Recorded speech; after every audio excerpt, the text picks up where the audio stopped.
बिस्मिल्लाहिर्रहमानिर्रहीम। शुरू अल्लाह तबारक व ताला के नाम से जो बड़ा मेहरबान निहायत रहम करने वाला है।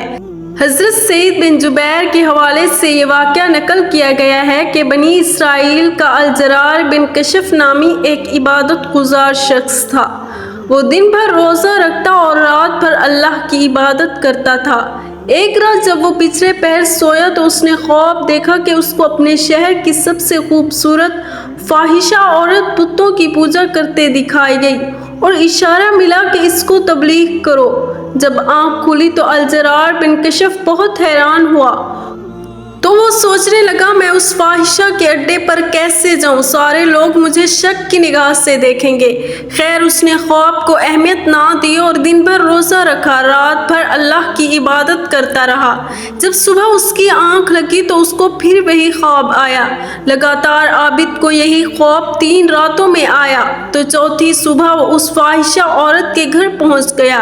फाहिशा ने जब देखा कि शहर के सबसे बड़े आलिम मेरे घर में आए हैं तो उसने खूब खिदमत की।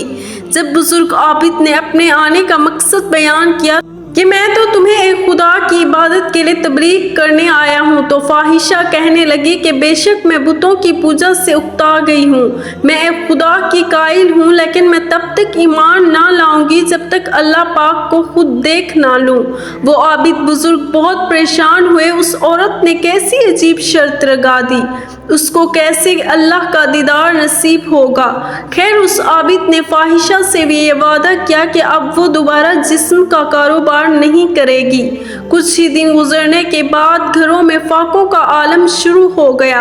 आहिस्ता आहिस्ता उस फाहिशा औरत ने घर का सामान बेचना शुरू कर दिया। उसकी सिर्फ एक ही 4 साल की बेटी थी। एक दिन जब वो भूख के मारे रोने लगी तो फाहिशा ने अपने घर से तांबे की एक देगची पकड़ी और बेचने के लिए बाजार चली गई।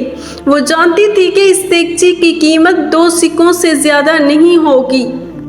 बाजार में वो जिस तांबा सास के पास वो देगची लेकर जाती है तो हर तांबा सास उसकी देगची की बजाय उसकी चुस्त बदन की कीमत लगाता है और उसको गुनाह की दावत देता है। जब वो किसी को देगची दिखाती है तो अक्सर तांबा सास उसका हाथ पकड़ लेते हैं।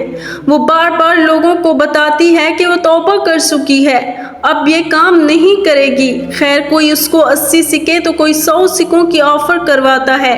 वो ये जान चुकी थी कि ये लोग हवस के बिचारी हैं, बस मेरे जिस्म की ही कीमत लगा रहे हैं, जबकि इस देगची की कीमत तो सिर्फ 2 सिक्के हैं। वो मायूसी के आलम में ये सोचती हुई बाजार से निकल रही थी, ये कैसे ईमान वाले लोग हैं जो मजबूरियां खरीदने बैठते हैं। इससे बेहतर तो यही है कि मैं बेईमान ही रहूं। इतने में अचानक एक बारिश जवान लड़का उस फाहिशा को आवाज लगाता है, बहन क्या इस देगची को मुझे बेचेंगी? ये बाजार की बिल्कुल आखिरी दुकान थी। फाहिशा औरत ने देगची उसकी मेज पर रख दी और इस बारिश लड़के ने देगची को उलट पुलट कर देखा और बिना फाहिशा के चेहरे पर नजर डाले 2 सिक्के मेज पर रख दिए। उस औरत ने सिक्के उठाए और घर आ गई। फाहिशा उस लड़के के रवैये से बहुत मुतासिर हुई। चलो कोई तो मिला जिसने मेरी शक्लो सूरत के नहीं बिल्कुल देगची के ही पैसे दिए हैं।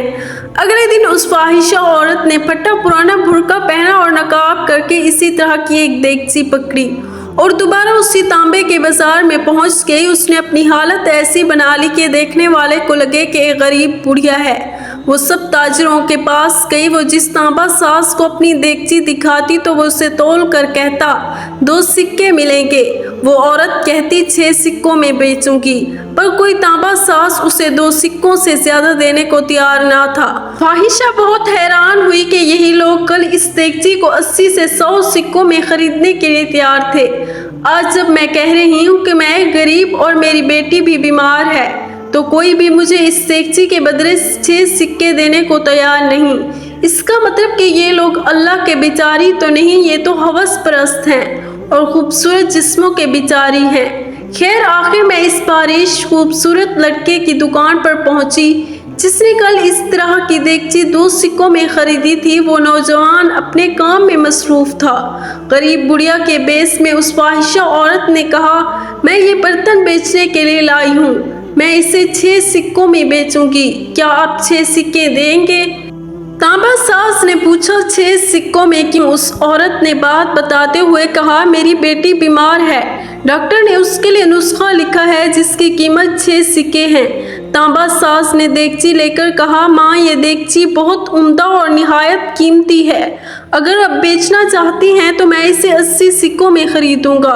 बुरके में लिपटी बुढ़िया औरत का रूप धारी इस फाहिशा ने कहा, क्या तुम मेरा मजाक उड़ा रहे हो? तांबे वाले ने कहा, हरगिज नहीं, मैं वाकई इस देगची के 80 सिक्के दूंगा। ये कहकर उसने बर्तन लिया और बूढ़ी औरत के हाथ में 80 सिक्के रख दिए। बूढ़ी औरत बहुत हैरान हुई, दुआ देती हुई जल्दी अपने घर की तरफ चल पड़ी। अल-जरार बिन कशफ जिन्होंने उस फाहिशा को ईमान लाने को कहा था, उस औरत ने ये शर्त रखी थी, जब तक मैं अल्लाह को ना देख लूँ मैं ईमान ना लाऊंगी। वो आबिद कहते हैं कि दोनों दिन इस औरत के साथ होने वाले वाक़यात मैंने भी अपनी आंखों से देखे। इत्तेफाक से मैं दोनों दिन उसी बाजार में था जब वो औरत 80 सिक्के उस नौजवान तांबा सास से लेकर चली गई तो आबिद अल-जरार बिन कशफ फरमाते हैं कि मैं उस लड़के के पास गया और उससे कहा, बेटा लगता है कि आपको कारोबार नहीं आता। बाजार में कमो बेश सभी तांबे वाले इस देगची को तोलते थे तो 2 सिक्कों से ज़्यादा किसी ने इसकी कीमत नहीं लगाई, लेकिन आपने 80 सिक्कों में उसे ख़रीदा। वो लड़का निहायत अदब से बोला, मैंने बर्तन नहीं ख़रीदा है, मैंने उसकी बच्ची का नुस्खा ख़रीदने के लिए और 1 महीने तक उसकी बच्ची की देखभाल के लिए पैसे दिए हैं। मैंने उसे इसलिए ये कीमत दी है कि घर का बाकी सामान बेचने की नौबत ना आए। आबिद कहता है कि मैं सोच में पड़ गया। फतुल बारी की हदीस कुस्सी 6502 है, जिसको इमाम बुखारी और इमाम अहमद बिन हम्बल ने भी रिवायत किया है। अल्लाह पाक फरमाता है, जिसने मेरे लिए किसी को तकलीफ दी मेरा और उसके खिलाफ ऐलान जंग है। मेरा बंदा किसी चीज़ के साथ मेरा तकर्रुब हासिल करने की कोशिश करता है तो मुझे उससे भी ज़्यादा पसंद है। मैंने उस पर फ़र्ज़ किया, मेरा बंदा जब नवाफिल के साथ मेरा कुर्ब हासिल करता है तो मैं उससे ज़्यादा मोहब्बत करने लगता हूँ। जब मैं उससे मोहब्बत करने लगूँ तो उसका कान बन जाता हूँ जिससे वो सुनता है, और मैं उसकी आँख बन जाता हूँ जिससे वो देखता है, उसका हाथ बन जाता हूँ जिससे वो पकड़ता है, उसका कदम बन जाता हूँ जिससे वो चलता है। जब वो मुझसे मांगता है मैं उसे देता हूँ, जब बख्शिश तलब करता है मैं उसे बख्श देता हूँ, जब मेरी पनाह में आना चाहता है तो मैं इसे पनाह देता हूँ। दोस्तों, अपने आसपास नज़र रखिए, गरीबों की मदद करें, बूढ़ों का सहारा बने, ख़ास तौर पर बेवा औरत और यतीम लड़कों की दिल खोल कर माली इमदाद किया करें ताकि वो कहीं जिस्म बेचने जैसे मकरूह कामों में ना घुस जाएं। बेशक मजबूरियां इंसान को बुराई की तरफ ले जाती हैं। आइए आज से ही अहद करते हैं कि हम सदका और खैरात को अपनी ज़िंदगी का एक ख़ास मकसद बना लेंगे। ऐ अल्लाह पाक इस वीडियो के तमाम सुनने वालों के गुनाह माफ़ फरमा दे और बरोज़े क़यामत हमारे हिसाब में नरमी फरमा। ऐ अल्लाह पाक हमारी ज़िंदगी को हर किस्म के हसद और शर से पाक फरमा दे, तमाम ज़रूरतमंदों की ज़रूरतें पूरी फरमा। कमेंट सेक्शन में आमीन लिखना मत भूलिएगा।